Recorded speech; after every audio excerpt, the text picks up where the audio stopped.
빠방하이. 오늘은 주말 특집 픽사 몰아보기 컨텐츠 경축 인사이드아웃부터 코코, 몬스터 주식회사, 라따뚜이, 토이스토리까지 끝까지 봐주세요. 픽사 몰아보기 특집 시작하겠습니다.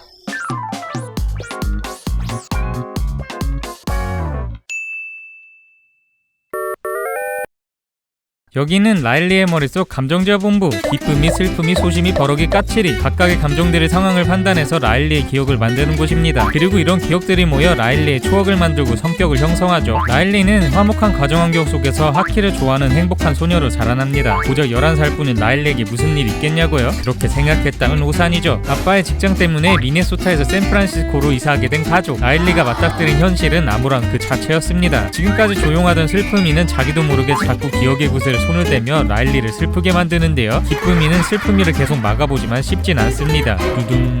결국엔 투닥거리 하다가 본부에서 둘 다 이탈하고 말죠. 본부엔 까칠이, 소심이, 버럭이만 남아서 라일리는 점점 삐뚤어지고 성격섬은 하나둘씩 붕괴되기 시작합니다. 본부로 돌아가기 위해 고군분투하는 기쁨이, 그리고 슬픔이 힘들게 돌아가던 중 라일리의 상상 속 친구인 빈봉을 만나는데요. 어제도 힘들어진 것 같습니다. 그리고 본부 3인방의 미네소타 가출 작전으로 라일리의 머릿속 세상은 붕괴 직전에 이르죠. 기쁨이 일행은 기억 저장소, 상상의 나라, 꿈 제작소를 거쳐 탈출에 거의 성공합니다. 하지만 이게 웬걸? 라일리를 위해 슬픔이는 없어져야 한다며 기쁨이 혼자 탈출을 시도. 아니나 다를까 파이프의 붕괴로 기억 메리트로 떨어집니다. 몇 번 탈출을 시도해보지만 결국엔 실패. 자포자기한 기쁨이는 거기서 파란색 핵심 기억을 발견합니다. 기쁜 기억인 줄만 알았던 핵심 기억을 대감게 하자 슬픈 기억이 나왔고, 다시 대감게 하자 기쁜 기억이 나온 건데요. 그제서야 기쁨이는 모든 기억은 슬픔과 기쁨이 상호존한다는 걸 깨달은 거죠. 빈봉의 눈물겨운 희생으로 기쁨이는 메리츠에서 탈출에 성공. 우여곡절 끝에 슬픔이와 본부로 도착해 하나하나 되돌려 놓습니다. 복합적인 기억, 그리고 더욱 다채로워진 성격성들로 채워진 라일리. 그렇게 12살이 되고 영화는 행복한 웃음으로 마무리. 준비운동 했으면 본격적으로 시작해볼까요? 컬 2, 메리다와 마법의 숲, 몬스터 대학교까지. 연이은 미적지근한 반응으로 위기설이 돌았던 픽사. 인사이드아웃 예고편이 공개됐을 때 위기설은 최고치를 찍었습니다. 너무 뇌절 소재인데다가 표현하기도 어려워서 작품성도 불안하다는 거죠. 물론 갓픽사답게 개봉하자마자 우려를 파바박 날려버렸죠. 이처럼 내 머릿속에 살고 있는 감정을 의인화하는 건 헐리우드에선 흔한 소재입니다. 예를 들면 이런 장면. 업계 위의 천사와 악마 클리셰는 다들 많이 보셨죠? 이런 의인화된 감정이나 몸속 세계를 다룬 작품으로는 오스모시스 존스, 유미의 세포들, 내 머릿속 포이즌벨이란 작품까지 잊어버릴만 하면 등장하는데요. 이 중에서도 인사이드아웃과 특히 비슷한 작품이 있습니다. 바로 브레인 디바이디드라는 단편 애니메이션. 이 작품은 소개팅에서 만난 여자의 마음을 사로잡기 위해 남자의 머릿속에 사는 이성과 본성이 서로 경쟁을 하는 내용인데요. 모니터 화면을 통해 상황을 보는 부분, 계기판을 통해 감정을 조절하는 부분 등 내부 풍경이나 각각 남녀의 머릿속을 교차해서 보여주는 부분 등 딱 봐도 유사한 부분들이 많죠. 게다가 브레인 디바이디드 공개일은 2013년, 인사이드아웃 개봉일은 2015년. 그림체도 같은 3D라 그런가 느낌이 비슷해서 예고편 공개 시 브레인 디바이디드의 장편작이 개봉한 걸로 착각한 사람도 많습니다. 하지만 이 단편 제작자가 표절서를 공식 부인하면서 사건은 일단락됐는데요. 이야기의 방향성 자체도 아예 다르고,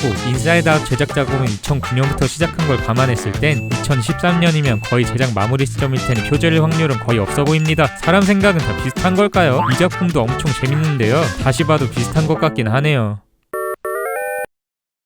네, 2009년 인사이드아웃은 이때부터 무려 6년간 제작한 작품입니다. 그만큼 스토리의 변화도 많았는데요. 처음엔 캐릭터가 더 많았던 거 아셨나요? 우리가 다 아는 기쁨이, 슬픔이, 소심이, 까칠이, 버럭이 외에도 권태, 욕망, 시기, 사랑, 자존심, 희망, 절망, 우울증, 수치심, 당황, 짜증, 침울, 죄의식, 놀람, 신뢰, 외로움, 기대, 그리고 타인의 고통을 보고 느끼는 쾌감까지 총 26개 감정 캐릭터가 기획됐다고 합니다. 와, 프로듀스 26인가요? Anyway, 이 많던 걸 축소하기까지 심리학 전문가인 폴 에크만에게 자문을 받았다고 하는 폴 에크만은 기본 감정을 기쁨, 슬픔, 화남, 공포, 놀람, 혐오의 6가지로 분류한 학자입니다. 이건 다인의 학설이기도 한데요. 이 6가지 감정이 혼합되어 여러가지 복합 감정을 만들어낸다는 게 주된 내용입니다. 처음엔 슬픔이를 배척하다가 각 감정의 중요성을 깨닫고 복합 감정을 통해 라일리가 성숙해지는 스토리도 이 논리와 유사하죠. 이 학설에 따라 놀람이 연습생까지 총 6개 감정으로 거의 확정됐다가 최종 단계에서 탈락됐다고 하는데요. 소심이가 놀람이의 역할을 대신하는 것으로 보입니다. 잠이 들면 낮에 쌓아둔 기억들이 장기 기억으로 저장되는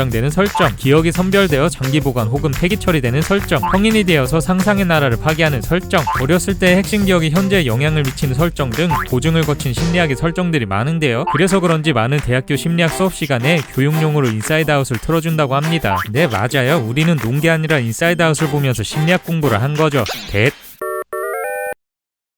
이처럼 심리학에 따르면 사람들의 핵심 감정이 기쁨과 슬픔이라고 하는데요. 라일리의 탄생과 함께 기쁨이가 태어났고 기쁨도 잠시 33초 만에 슬픔이가 등장했죠. 그 사건을 하나씩 겪으면서 다른 감정들도 하나씩 생겨났습니다. 아무래도 짬이 제일 많고 터줏대감이라 그런지 기쁨이의 독재체제나 다름없었는데요. 여기 보세요. 슬픔은 겨우 2개밖에 없고 거의 기쁨으로 꽉 차있죠. 핵심 기억 5개도 모두 기쁨이 겁니다. 라일리는 무조건 행복해야 한다는 강박에 사로잡혀서 사실상 다른 감정들을 억제한 거나 마찬가지라 실질적인 사건의 원흉이 기쁨인 셈이죠. 슬픔이 덕분에 길 찾아놓고 나중에 버리고 가려고 한 거 보면 말 다 했습니다. 물론 대충 상황이 이해는 되지만요. 그렇다 보니 원래 설정이 거의 빌런급이었는데요. 감정제어 공부를 독재하고 기쁨을 위해서 친구 얼굴에 침 뱉는 행동까지 한다는 게 초기 컨셉이라고 합니다. 제작진이 공개한 스케치를 보면 슬픔이를 깔고 앉아있는 그림도 나오는데요. 그 컨셉이 완화되면서 슬픔이를 원안에 가두는 귀여운 정도로 끝난 겁니다. 이처럼 사람은 누구나 리더 역할을 하는 감정이 있다고 합니다. 아빠는 버럭이, 엄마는 슬픔이, 피자집 가게 직원은 까칠이, 라일리네 반 친구는 소심이로 각각 리더가 다르죠. 빠방이들 감정의 리더는 뭔가요? 저는 기쁨이랑 슬픔이 혼종. 빠방이들은 인사이드 아웃에 속편이 있다는 걸 알고 계셨나요? 공식 속편은 아니지만 DVD용으로 영화 2위의 이야기를 다루는 라일리의 첫 번째 데이트라는 단편이 공개됐죠. 라일리네 집을 찾아온 한 남자아이, 아빠의 머릿속에 적색 경보가 뜨는 걸로 이야기는 시작됩니다. 난리가 난 건 엄마도 마찬가지인데요. 겨우 12살짜리밖에 안 된 금쪽 같은 딸이 데이트를 한다니. 멘붕이 돼서 친근한 척 유행어를 쓰며 라일리를 떠봅니다. 단지 쩔어라는 단어를 들은 라일리의 실반은 여기도 난리 났네요. 아는지 모르는지 이 아이는 태평해 보이는데요. 사실 머릿속은 음악 생각으로 가득 찼습니다. 흑심을 품고 있는 걸 확신한 아빠의 머릿속은 결국 쫓아낸 경보를 발동하고, 과연 라일리는 첫 데이트를 무사히 마칠 수 있을까요? 누가 인사이드 아웃 아니랄까봐 정말 귀여운 단편인데요. 이 남자 주인공은 본편 마지막 장면에 라일리랑 부딪힌 남자아이입니다. 그리고 다들 보셨는지 모르겠지만 각각 공보의 모양이 다른데요. 걔는 개뼈다고, 고양이는 캣타워, 라일리의 썸남은 락 공연장, 아빠는 지휘 통제실, 엄마는 우아한 빨간 커튼이 자리하고 있죠. 더 유심히 봐야 할 것은 좌석인데요. 보면 어른들은 다 앉아있고 아이들 감정은 다 서있습니다. 이건 의도적인 설정인데요. 성인이 되어가면서 점점 인격을 결정하고 감정을 절제할 수 있다는 걸 보여주기 위함이라고 합니다. 얼마 전 인사이드 아웃 2 제작이 확정됐죠. 2024년 6월 개봉 예정으로 라일리의 고등학교 이야기를 담는다고 합니다. 라일리의 사춘기와 잠재의식 세계의 소동극이 주된 내용이라고 하는데 벌써부터 기대되네요. 부디 코로나가 끝나서 영화관에서 볼 수 있길. 네, 이스터에그 맛집 픽사에 오신 걸 환영합니다. 오늘의 메뉴는 인사이드 아웃. 차례차례 살펴볼까요? 첫 번째, 피자 플래닛 트럭. 3번이나 등장했는데 너무 희미해서 찾기 힘들다고 하죠. 두 번째, 기억 구슬에 나오는 미끄럼틀. 토이스토리 3 써니사이드의 미끄럼틀 디자인을 그대로 썼습니다. 기억 구슬 중엔 업의 명장면도 등장하죠. 네 번째, 라일리가 가출 후 뛰어갈 때 공사장 벽에 A113. 이건 모든 픽사 영화에 나오는 이스터에그이죠. 팀버튼, 브래드버드, 존 라세티 등 애니업계의 거장들을 배출한 카라치의 교실 번호라는 건 익히 알려진 사실입니다. 맥과 화상 채팅할 때 왼쪽 친구 리스트의 닥 피트라는 이름은 감독인 피트 닥터의 이름이고요. 공원에 차 세우다가 미끄러지는 기억의 공룡은 굿다이노의 주인공인 알로. 라일리 방안 탁자 위 음식 잡지 표지 모델은 라따뚜이 여주 콜레트. 식사할 때 컵누들은 라따뚜이 남주집 냉장고에 있는 컵누들과 동일. 샌프란시스코로 이사할 때 전신주의 새떼는 픽사 단편작 폴더월드의 새들. 라일리 학교 교실에 있는 지구본은 토이스토리 3 앤디방 지구본의 재탕. 빙봉과 뛰어놀 때 방 안의 고무공은 픽사 고무공. 빙봉이 주머니에서 꺼낸 낡은 워커는 월리가 들고 다니던 워커. 이모가 그려져 있는 파인드 미라는 보드게임도 찾을 수 있고요. 제어장치 중앙에 있는 상단 3개의 버튼은 미키마우스 모양. 이해에도 많은데요. 픽사 강팬들은 이스터에그 찾다가 밤 새우겠습니다. 2017년 가을에 개봉한 코코. 미국 박스오피스 3주 연속 1위는 물론 우리나라에서도 300만이 넘는 관객을 동원했죠. 흥행만 했냐고요? 아닙니다. 메타크리틱 평점 82점, 아카데미 시상식 장편 애니메이션상 수상, 작품성도 두말하면 입 아프죠. 물론 이 성공 뒤엔 눈물나는 제작 과정이 있습니다. 작품 뒤집기의 달인 뒤집니, 아니 디즈니답게 스토리가 엄청 바뀌었는데요. 미겔이 원래 멕시코인이 아니었다는 사실 아셨나요? 코코의 눈물나는 제작기 살펴보겠습니다. 토이스토리 3로 엄청난 성공을 거둔 리 엉크리치 감독, 휴가로 가족과 멕시코 디즈니 리조트에 머뭅니다. 거기서 해골 분장을 한 마리아치 밴드를 발견하는데요. 이거다. 멕시코의 신비함에 매료된 감독은 바로 신작 제작에 착수하죠. 그렇게 8개월 만에 탄생한 스토리는 이랬으니 주인공의 이름은 마르코, 미국인 아버지 그리고 멕시코인 어머니를 둔 미국인입니다. 작품 시작과 동시에 어머니는 세상을 떠나고 아버지와 함께 멕시코로 떠나죠. 난생 처음 도착한 엄마의 고향. 슬픔에 빠진 자신과 달리 밝은 친척들을 이해할 수 없었습니다. 방황하던 마르코는 얼떨결에 죽음에 땅에 도착하고 엄마를 찾기 위한 모험을 떠나죠. 그렇게 긴 여정 끝에 엄마와 만나지만 죽음은 슬픈 게 아님을 깨닫고 행복한 마음으로 엄마를 놓아줍니다. 한 아이가 슬픔에서 벗어나 어머니의 기억과 작별하는 이야기. 이 내용도 참 좋았죠. 하지만 제작진은 초안을 폐기해버립니다. 미국인 시각에서 쓰인 멕시코 이야기는 진정성이 없다고 생각한 거죠. 이후 제작진의 멕시코인을 대거 투입, 멕시코인 시점에서 다시 제작을 시작합니다. 무려 3년간 멕시코에서 먹고 자고 하며 기획에 몰두하는데요. 주인공인 미겔은 물론 코코, 이멜다 등의 등장인물들을 실제 인물에서 영감받았고요. 마을의 배경, OST, 짜잘한 문화까지 그대로 구현해내죠. 특히 직접 경험한 망자의 날은 작품의 방향성을 아예 바꿔버립니다. 이런 수많은 노력과 변화 끝에 탄생한 코코, 역시 명작은 쉽게 나오는 게 아니네요.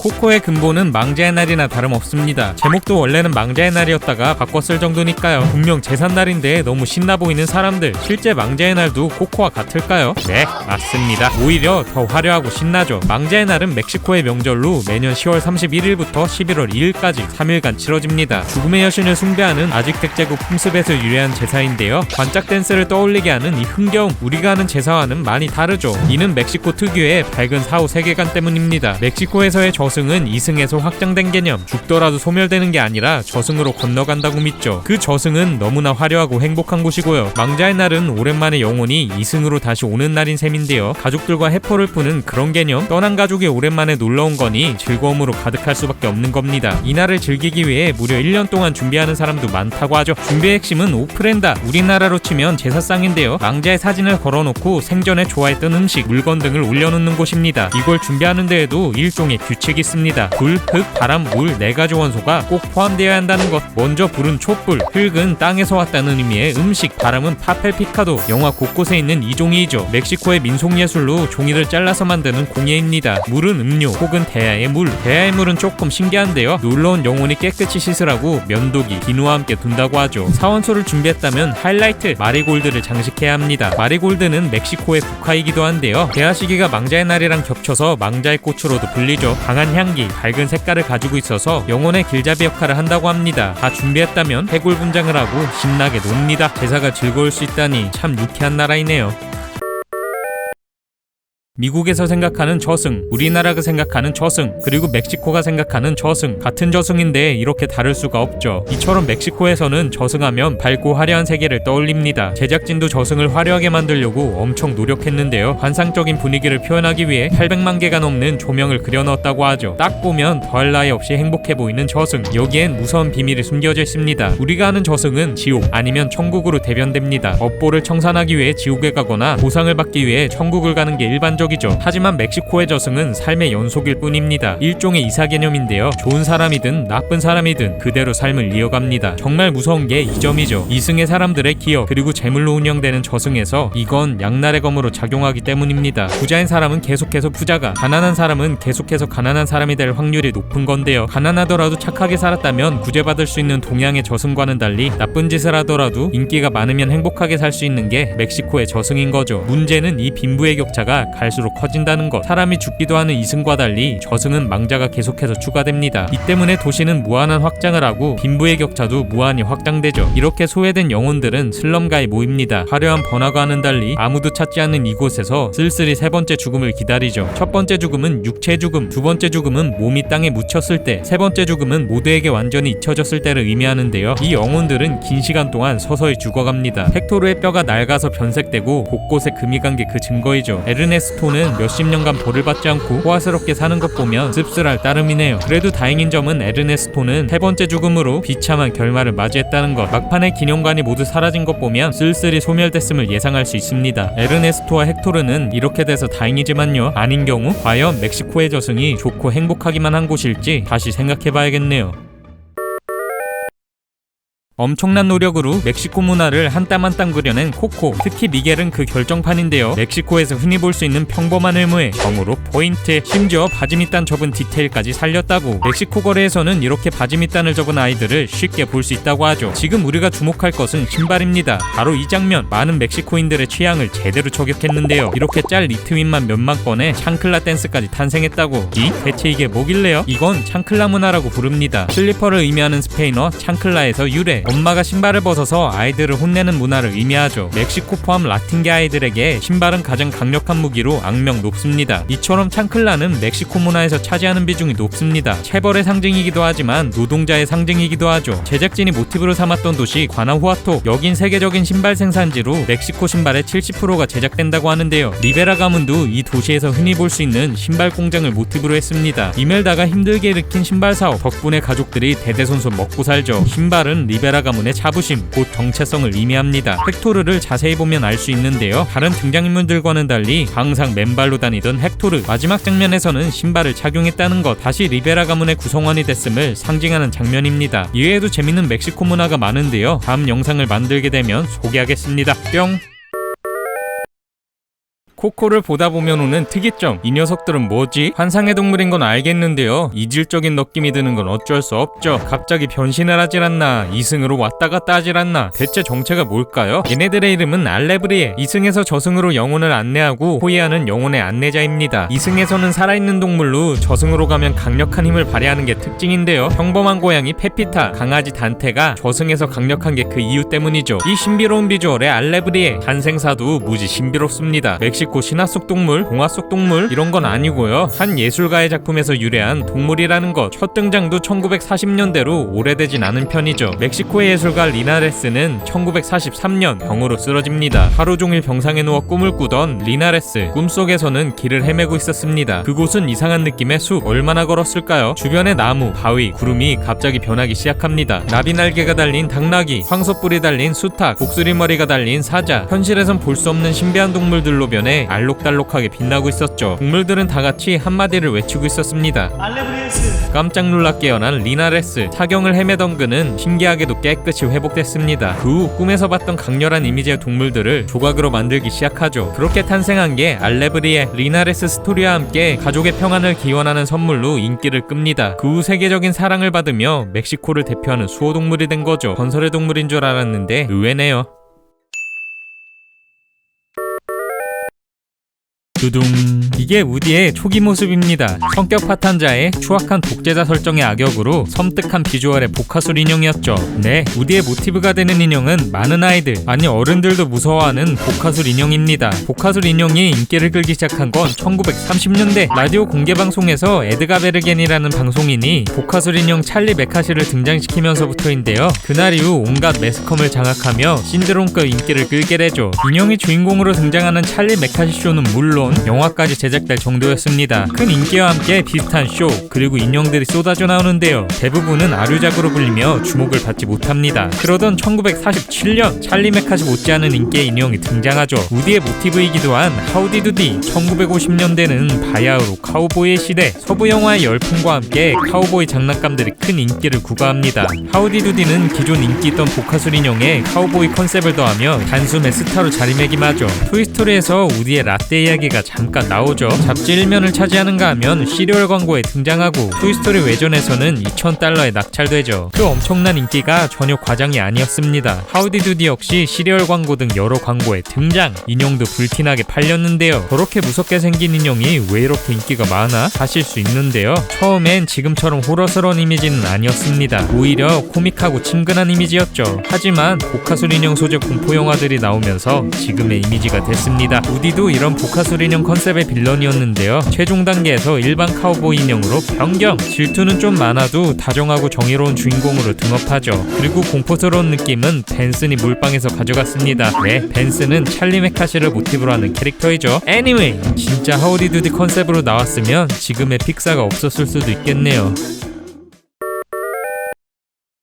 카우보이 인형의 시대도 영원하진 않았습니다. 1960년대 후반부터 우주의 시대가 열리죠. 미국은 1969년 달에 인간을 착륙시키는 아폴로 계획을 성공. 전 세계의 이목은 새로운 세계, 즉 우주에 휩쓸렸습니다. TV, 소설, 영화 등 모든 콘텐츠는 우주 얘기로 가득 찼죠. 장난감 시장도 거기에서 벗어날 순 없었는데요. 우주 비행사는 당시 아이들 장래희망의 1위를 달성. 방을 한가득 채웠던 카우보이들은 구닥다리로 전락하죠. 그렇게 최첨단 우주 장난감들에게 밀려납니다. 있습니다. 우주비행사, 우주선, 우주정거장, 우주로봇, 심지어 달을 걷는 느낌을 느낄 수 있는 우주신발까지 등장하죠. 이런 우주 광풍 속에서도 열광적 인기를 자랑한 건 지아이조의 우주비행사 에디션. 버즈는 지아이조의 우주비행사 에디션을 모티브로 한 캐릭터입니다. 거기에 해즈브로의 인기 장난감인 롬 더 스페이스 나이트의 서사를 더했는데요. 롬은 특수 레이저로 적대적인 외계 종족과 싸우는 우주전사, 광고 느낌도 상당히 비슷하죠. 이외에도 이름은 달표면 발자국의 주인공인 버즈 올드린, 성인 라이트이어는 천문학 용어인 광년,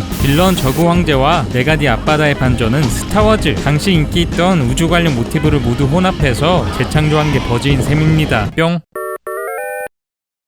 우디, 버즈가 실제 장난감을 모티브로 했다면 미스터 포테이토 헤드는 실제 장난감이 대놓고 등장했습니다. 개봉 전부터 미스터 포테이토 헤드는 잘 알려진 장난감이었죠. 그런데 빠방이들은 미스터 포테이토 헤드가 원래 이런 모양이었다는 거 아셨나요? 실제 감자에 눈, 코, 입을 꽂고 노는 장난감이었다는, 어떻게 된 일일까요? 브루클린의 장난감 발명가 조지 레너는 어릴 때부터 손수 장난감을 만드는 걸 좋아했습니다. 그러던 어느 날 번뜩이는 아이디어가 머리를 스쳐 지나가는데요. 감자에 포도눈, 당근코 같은 것을 붙여서 만들었던 재미있는 얼굴맨, 이걸 상품으로 만들어보면 어떨까 한 거죠. 그때 장난감 회사 해즈브로가 발견, 정식으로 계약을 맺고 1952년 미스터 포테이토 헤드가 극적으로 첫 선을 보이죠. 세트 가격은 0.98달러. 초기 세트에는 장난감 손, 발, 귀, 입, 눈 등의 플라스틱 부품만이 포함. 기획 의도대로 처음엔 몸체가 없었습니다. 감자를 직접 구해서 거기에 부품을 꽂는 커스터마이징 장난감에 가까웠죠. 반응은 물론 조대박. TV에 광고된 최초의 장난감으로 첫 해에만 100만 세트를 팔아치웁니다. 물 들어올 때 제대로 노저어주신 해즈브로, 미세스 포테이토는 물론이고요. 각종 과일과 채소에 꽂을 수 있는 키트 시리즈를 무한정으로 생산해냅니다. 인기는 좋았지만 부작용도 많았는데요. 아이들은 음식만 보면 눈, 코, 입을 꽂아대는 건 물론 음식 낭비 및 위생 문제까지 대두, 부모들의 불만이 속출합니다. 수많은 비판과 함께 정부는 음식에 꽂는 장난감을 규제하기에 이르는데요. 해즈브로는 1964년부터 플라스틱 감자를 포함한 세트를 판매.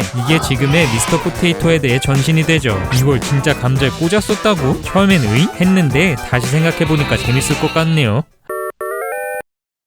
한편으로는 불쌍했던 토이스토리4의 메인 빌런 개비개비. 한때 날리지 않았던 장난감이 어딨겠냐마는 개비개비 역시 엄청난 인기를 자랑했습니다. 모티브는 마텔의 말하는 인형 채티캣이. 이 인형의 역사를 알기 위해서는 1800년대까지 거슬러 올라가야 합니다. 세계 최초의 말하는 인형은 우리가 잘 아는 발명왕 에디슨이 개발했는데요. 엄청난 주목을 받고 출시된 이 인형은 예상과 달리 폭망. 500개도 판매하지 못한 채 시장에서 철수합니다. 인형이 안 그래도 크고 무섭게 생겼는데 기술적 한계로 목소리까지 소름 돋았죠. 잠깐 들어보실까요?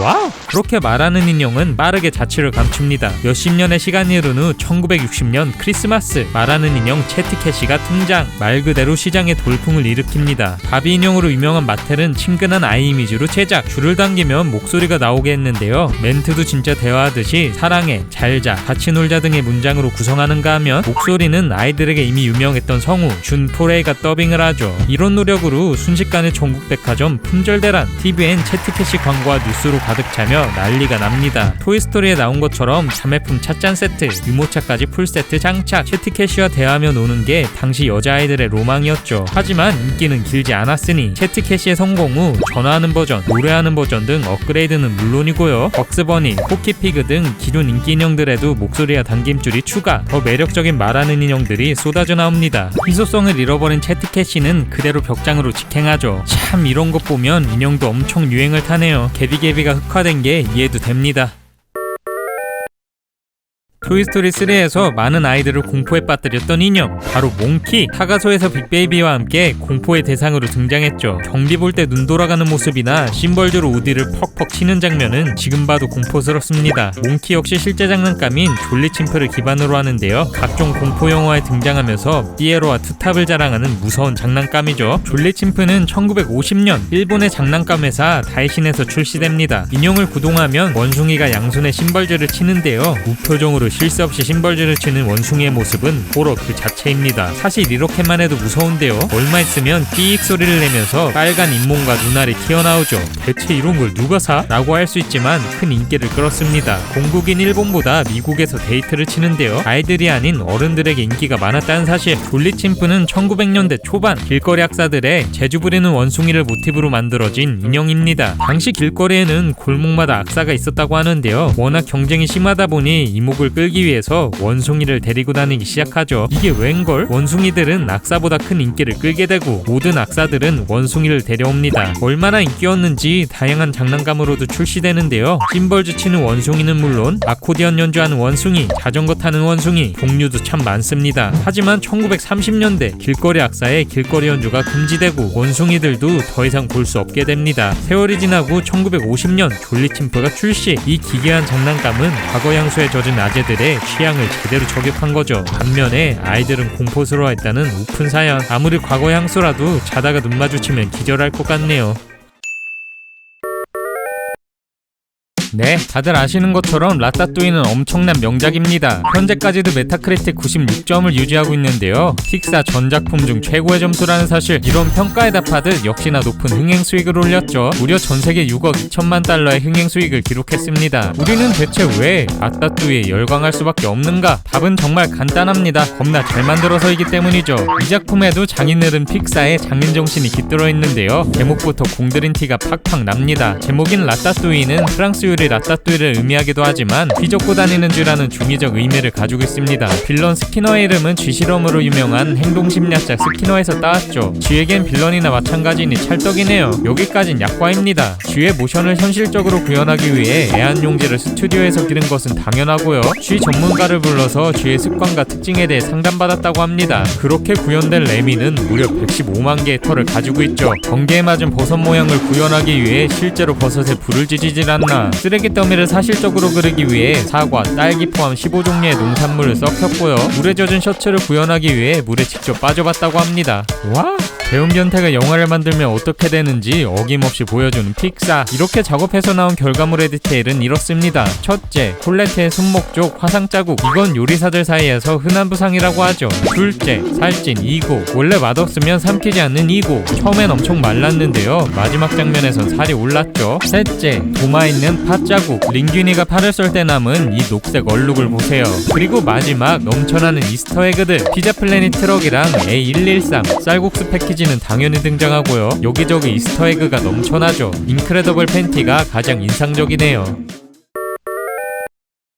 이렇게 모든 부분에 공들인 픽사이지만 역시나 가장 공들인 건 먹방입니다. 브래드버드 감독 포함 제작진들은 파리에서 최고급 레스토랑 투어를 했다고 하는데요. 사파리로 간 주토피아 제작진들은 억울하겠네요. Anyway, 요리 디자인은 미국의 첫 미슐랭 셰프 토마스 켈러가 담당했는데요. 셰프가 음식을 만들면 그걸 찍고 애니메이터들은 맛있게 구현했다고 합니다. 그렇다 보니 음식이 베리베리 먹음직스럽죠. 라따뚜이 스타그램 한번 보실까요? 스윗브레드, 훈제 연어롤, 필레미뇽 스테이크, 프랑스 음식들이 총출동하죠. 물론 제 원픽은 오믈렛입니다. 그리고 대망의 라따뚜이. 많은 해석글엔 저렴한 가정식으로 알려져 있죠. 그렇다면 마지막 요리로 왜 하필 라따뚜이를 선택했을까요? 라따뚜이는 프랑스 남부에서 유래한 가정 요리로 집에서 쉽게 만들 수 있는 야채볶음입니다. 옛날 프랑스 남부 농부들은 수확기가 지난 후 채소가 너무 많이 남아 골치를 섞었다고 하는데요. 많은 채소들을 한 번에 처리하려고 죄다 모아서 찐 게 이 음식의 유래이죠. 정리하자면 최고급 한정식 레스토랑에서 대망의 요리로 부대찌개를 내놓은 셈인데요. 사실 이렇게 알려진 것처럼 라따뚜이가 서민 음식이기만 한 건 아닙니다. 우리가 프랑스 요리하면 떠올리는 것, 다양한 향신료에 초고급 재료, 거기에 화려한 디자인. 이는 오트 퀴진의 대표적 이미지이죠. 오트 퀴진은 프랑스의 정찬 요리로 향신료 가득한 육류 중심의 식단을 의미합니다. 하지만 화려한 만큼 건강에도 안 좋지, 시간도 오래 걸리지, 음식의 계급화만 불러온다며 비판도 많았는데요. 이런 무거운 식문화에 반대하는 개념으로 누벨 퀴진이 등장합니다. 해석하면 말 그대로 새로운 요리, 오트 퀴진과 달리 식재료 본래의 맛을 살리고 비교적 짧은 시간에 조리하는 방식이죠.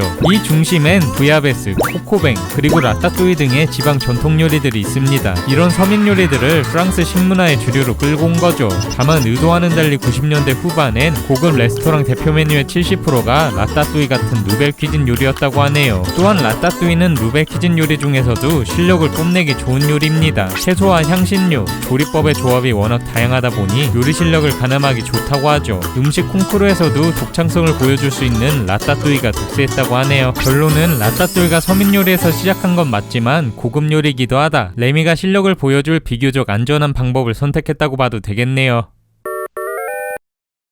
이렇게 맛있는 음식들이 많이 나오는 라따뚜이. 하지만 생지가 요리하는 부분은 아무리 봐도 적응이 되지 않는데요. 누구나 요리를 할 수 있다는 주제엔 너무나 잘 맞는 동물이지만 막판에 떼거지로 나와서 요리할 때는 경악을 금치 못했죠. 이건 광고주들의 생각도 마찬가지였는데요. 어떤 식품회사도 지와 연관되기 싫다고 광고를 보이콧했다고 합니다. 유일한 승자는 파리의 쥐덕 가게뿐. 와우! 이런 상황을 인식했는지 위생 관련해서 엄청나게 신경 쓴 픽사. 레미는 손이 땅에 닿는 게 싫다고 두 발로 걸어다니고 쓰레기통을 뒤지는 쥐들을 야만인, 아니 야만쥐 취급하죠. 음식을 만들기 전엔 항상 싱크대로 뛰어들어서 세척하는 것은 물론 마지막 부분에 나온 쥐떼도 거의 소독 수준으로 위생을 챙깁니다. 이런 노력은 스페셜 영상에서도 계속되는데요. 무려 11분 동안 쥐와 사람의 역사에 대해 설명하는 여러분의 친구 생쥐, 본격 생쥐 입덕 영상입니다. 고대 인도에서 신격화됐었던 쥐, 로마 제국에서 행운의 상징이었던 쥐, 중국에서 12간지 동물 중 첫 번째 동물이었던 쥐, 빅토리아 시대에는 귀족들이 애완동물로 키웠다는 사실까지 쥐에 대한 긍정적인 이야기들을 마구 풀어넣죠. 이런 노력 덕분이었을까요? 실제로 라따뚜이 개봉 후 전 세계적으로 애완쥐 키우는 인구가 급증했다고 하네요. 겐치 존중하겠습니다.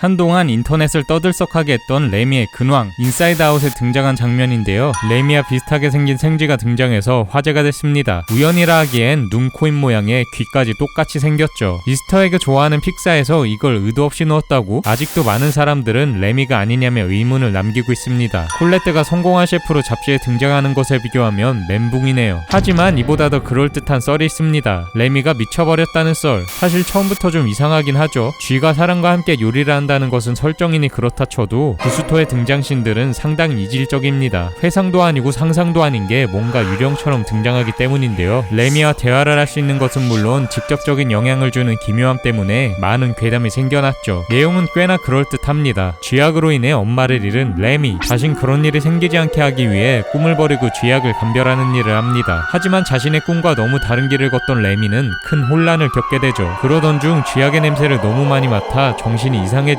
상상 속의 인물인 구스토, 링기니를 만들어냈다는 썰. 아빠는 등장하는데 엄마는 나오지 않는 점, 계속 쥐약 냄새를 맡는 점, 그리고 구스토와 대화를 하는 점은 괴담의 신빙성을 더했습니다. 물론 픽사가 이런 스토리를 만들어냈을 리는 없지만 상당히 그럴듯하네요.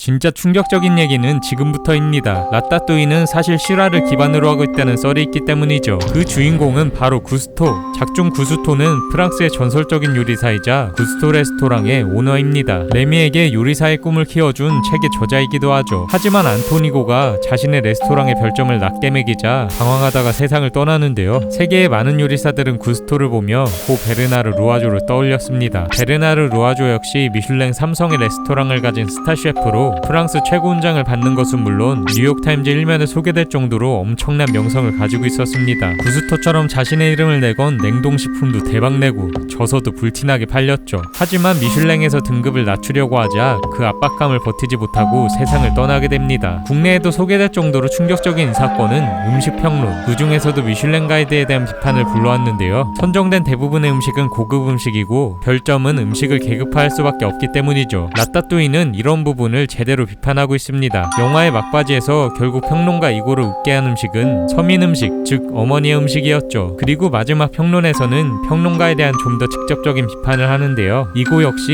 이 평론을 마지막으로 일을 그만두게 됩니다. 하찮다 생각했던 음식이 누군가에겐 최고의 음식이고 그런 최고의 음식은 누구나 만들 수 있다는 주제의식에 걸맞은 완벽한 엔딩이었죠. 비하인드 스토리를 알고 나니 더 엄청난 명작 같네요. 네, 다른 디즈니 픽사이네와 마찬가지로 몬주도 몇 번 뒤집혔습니다. 원래는 30세 어른의 이야기였다는 거 아셨나요? 이 스토리도 진짜 꿀잼입니다. 몬주의 스토리변 천사 한번 살펴볼까요? 1994년에 한 식당, 향후 픽사의 3대장인 존 레시터, 피트 닥터, 앤드루 스탠든이 점심을 먹고 있었습니다. 어렸을 땐 내가 방을 나가면 장난감이 살아 움직이는 줄 알았다. 토이스토리는 진짜 공감 가는 작품이 될 것이다 라는 얘기가 오갔는데요. 피트 닥터는 나도 어렸을 때는 벽장에서 괴물이 나올 줄 알았다고 하고 맞장구 칩니다. 다들 자기도 그랬다며 공감하던 그때 이거 괜찮은데? 벽장 속 괴물에 대한 아이디어 득템. 바로 작업을 시작합니다. 그렇게 나온 첫 번째 스토리는 이렇습니다. 미국에 사는 평범한 30세의 남자. 되는 일도 없지, 자신감도 없지, 그냥저냥 살아가는 중입니다. 특이한 점이 하나 있다면 아직까지 벽장을 무서워한다는 것. 괴물이 나올까 매일 밤을 벌벌 떨면서 보내죠. 그러던 어느 날 밤 정말 괴물이 나타납니다. 깜짝 놀라서 난리를 치다가 벽장 속으로 빨려 들어가는데요. 괴물들의 세계인 몬스트로폴리스 도착. 숲속을 헤매면서 무서운 괴물들을 마주합니다. 알고 보니 이 괴물들은 자신이 가지고 있던 두려움이 형상화된 것. 이걸 하나씩 정복하면서 괴물, 즉 두려움을 없애고 진정한 어른으로 성장한다는 이야기입니다. 이 내용도 좋았는데요. 역시나 패기. 너무 무섭고 심오한 얘기가 될 것 같다는 게 그 이유였습니다. 물론 괴물들 디자인도 한몫했죠. 이게 썰리번의 초기 디자인. 토이스토리처럼 아이들도 재밌게 볼 수 있는 작품을 만들자는 목표로 모두 뒤집어 엎습니다. 주인공은 아이로 변경, 괴물은 물리칠 대상이 아닌 친구로 변경하죠. 디자인과 설정도 이렇게 변경됐다가 이렇게 변경됐다가 이렇게 재탄생. 수많은 수정 끝에 명작이 탄생한 겁니다. 최종본이 최고이지만요, 원본도 재밌을 것 같네요. 인간 세계와 다를 게 없는 비주얼의 몬스트로폴리스. 미국 사람들이 보기엔 이상했습니다. 현재의 미국이 아닌 60~70년대의 미국과 유사했기 때문이죠. 물론 여기에도 다 이유가 있습니다. 이건 몬스터 세계의 역사와도 연관이 깊죠. 사실 괴물들이 처음부터 여기 산 건 아닙니다. 인류 태초부터 괴물들은 인간과 공존해서 살아왔는데요. 몬스라고 불리며 자신들의 영역을 잘 유지했죠. 하지만 인간의 쪽수가 점점 많아지고 지능이 발달하면서 상황이 바뀝니다. 몬스는 왜 이렇게 못생겼지? 왜 우리보다 털도 많고 이상한 거지? 몬스를 하나둘씩 배척하기 시작합니다. 그 당시 인간보다 작던 몬스, 급기야 괴롭힘을 당하며 모조리 쫓겨나죠. 그렇게 몬스들은 본토를 떠나 망망대해를 헤엄칩니다. 시간이 얼마나 지났을까요? 기묘한 분위기의 미지의 섬을 발견합니다. 그리고 이곳에 몬스트로폴리스를 건설하죠. 이 섬에는 특이한 과일이 자라고 있었는데요. 이걸 먹은 괴물들은 점점 덩치가 커지고 제각기 모습으로 변해갑니다. 물을 마시다가 강물에 비친 자신의 모습을 본 몬스, 험악해진 얼굴에 깜짝 놀라 기겁을 하죠. 놀람도 잠시. 인간들이 겁주면서 쫓아냈던 과거를 떠올립니다. 덩치도 커졌겠다, 무서워졌겠다, 인간들을 골려주기로 마음먹은 건데요. 동굴의 문을 통해 인간 세계에 갈 수 있다는 걸 발견하고 인간들을 놀래킵니다. 아기자기한 복수에 통쾌하던 몬스들, 이게 웬걸? 에너지까지 생기네? 심지어 아이들에게서는 몇 배 에너지가 나오는 걸 발견하죠. 그렇게 몇천 년간 아이들에게 에너지를 얻고 몬스트로폴리스를 발전시킨 겁니다. 여기에 모터를 달아준 건 몬스터 주식회사. 특히 베이비붐 시대에는 눈부신 성장을 이루며 인간 세계보다 크게 발전하죠. 하지만 이런 성장은 60~70년대에 멈추고 맙니다. 아이들이 다양한 미디어와 게임에 노출되어 겁이 없어지고 괴물들을 더 이상 무서워하지 않았기 때문이죠. 그렇게 몇십 년간 에너지 위기를 겪으며 정체된 몬스트로폴리스. 이 위기에서 벗어나기 위해 몬스터 주식회사 사장이 아이들을 납치할 계획을 세운 겁니다. 이게 몬스터 세계관의 대서사시. 아이들의 웃음은 두려움의 몇 배 에너지를 낸다는 걸 발견했으니 인간 세계보다 더 발전하겠네요. 몬스터 주식회사의 괴물들, 실체가 존재하지 않다 보니 제작진은 멘붕에 빠졌습니다. 그래서 온갖 신화하며 동화를 다 뒤져서 괴물들을 만들었죠. 덕분에 몬주를 보면 웬만한 네임드 괴물들은 다 볼 수 있다고. 하나씩 살펴볼까요? 먼저 부기맨 괴담. 벽장 속 괴물이 밤마다 아이들을 놀래킨다. 영화 설정의 첫 단추나 마찬가지인 이 설정은 부기맨 괴담을 기반으로 했습니다. 우리나라로 치면 망태 할아버지인 셈인데요. 미국에서는 정말 흔한 괴담이죠. 부기라는 단어는 중세영어 바그에서 파생된 것으로 무서운 무언가, 말 그대로 고정된 형체가 없는 게 특징입니다. 이 형태는 아이들의 두려움에 따라 바뀐다고 하죠. 원래 스토리 속 괴물이 주인공의 두려움이 실체화됐다는 설정이 여기서 온 겁니다. 둘째, 주인공 썰리번. 썰리번은 전설의 괴물인 베헤모스와 오거를 합쳐놓은 몬스터입니다. 특히 베헤모스는 괴물들 중에서도 강력하기로 유명한데요. 썰리번이 가장 센 것도 여기서 착안했죠. 셋째, 마이크. 마이크는 워낙 유명한 괴물인 키클롭스가 모티브. 여기에 도깨비 형상을 더했는데요. 처음엔 느낌을 살리려고 머리에 뿔도 달고 손이 없는 형태였죠. 너무 기괴해 보여서 지금의 모습으로 바꿨다고. 다음은 예티. 얘는 괴담 속 이름도 예티입니다. 히말라야 산맥에 사는 서린으로 유명한데요. 인간 혹은 다른 동물들과의 접촉을 꺼려서 산속에 혼자 숨어있다고 하죠. 예티가 설산에서 혼자 지내는 것도 여기서 착안했다고 볼 수 있겠네요. 이외에도 워터누주는 거미 괴물인 드라이더, 실레아는 그 유명한 메두사, 크라켄, 바쿠 등 많은 괴물들이 있는데요. 나중에 기회되면 소개하겠습니다. 넷.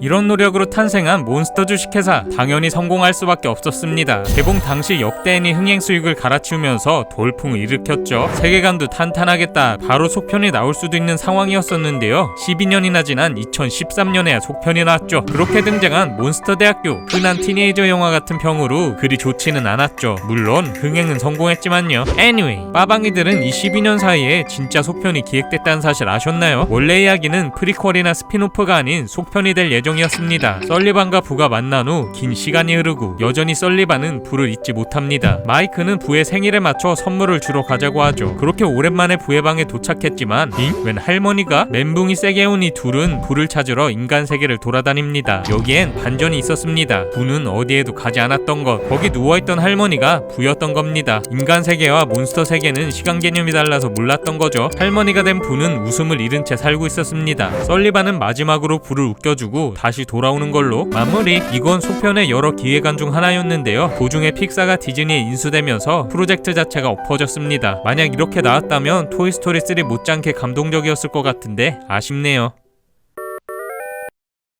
디테일 장인어른 픽사, 몬스터 시리즈에도 이스터에그가 넘쳐납니다. 하나씩 살펴볼까요? 하나, 히든시티 카페. 출근하던 중 지나친 이곳은 실제 장소를 기반으로 했습니다. 픽사 직원들의 몬스터 프로젝트 첫 회의가 열렸던 그곳이죠. 이 때문에 내부에서 몬스터 주식회사 프로젝트를 히든시티 프로젝트라고 불렀다고. 둘, 우회방 속 장난감들. 픽사의 룩소볼, 토이스토리의 제시 인형을 볼 수 있습니다. 그리고 눈여겨봐야 할 건 니모 인형. 2년 후 개봉작인 니모를 찾아서 떡밥을 숨겨놨죠. 셋, 주방장의 이름. 얘 이름은 유명 스톱모션 애니메이터의 이름을 딴 해리하우젠. 레리 해리하우젠은 수많은 작품에 참여한 전설적인 인물인데요. 얘 자체도 대표작 중 하나에 괴물에서 영감받아 제작했죠. 넷, 공포 시뮬레이터의 번호. 이 번호는 픽사 스튜디오의 실제 전화번호였다고. 다섯, 렌달이 변신할 때 등장한 벽. 이건 다들 아시다시피 토이스토리 앤디의 방 벽지입니다. 여섯, 부의 그림의 비밀. 이 그림 메뉴에 메리라는 이름이 나오는데요. 이건 부의 본명으로 부의 성우 메리 깁슨에서 따온 겁니다. 일곱, 여기 보이는 중국집 용기. 라따뚜이에도 토이스토리에도 나오고 인사이드 아웃에도 나온 픽사 전용 용기이죠. 여덟, 렌달이 얻어맞을 때 등장한 이 트럭. 이건 벅스라이프의 트럭과 동일합니다. 그 옆에는 피자 플래닛 트럭도 보이네요. 아홉, 엔딩 크레딧. 이 영화를 제작하는 동안 어떤 괴물에게도 해를 입히지 않았다는 문구. 막판까지 센스 갑벽한 픽사. 몬주는 픽사의 근본인 만큼 다른 영화에도 카메오로 많이 나왔는데요. 열, 부의 미래 모습. 토이스토리 3에 나온 이 여자아이, 부와 쏙 빼닮았죠. 아무리 봐도 부가 맞는 것 같은데 리 엉크리치 감독이 아니라고 밝혔습니다. 부 모습 보니까 속편 뒤집어진 게 진짜 아쉽네요.